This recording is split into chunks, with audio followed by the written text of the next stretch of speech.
सुनो प्यारो, सुनो,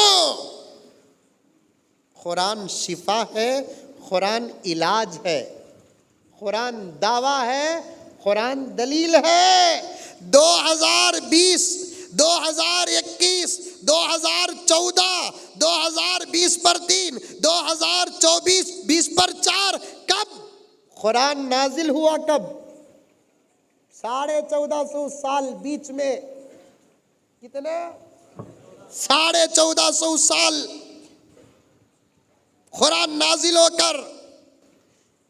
ये लफ्ज मुनासिब नहीं आपको समझाने के लिए कहता हूं, एवरग्रीन बोलते नहीं, यही अल्लाह का कलाम है।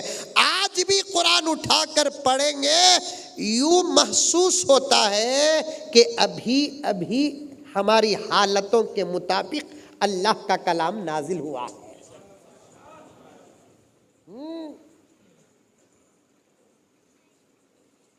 अभी अभी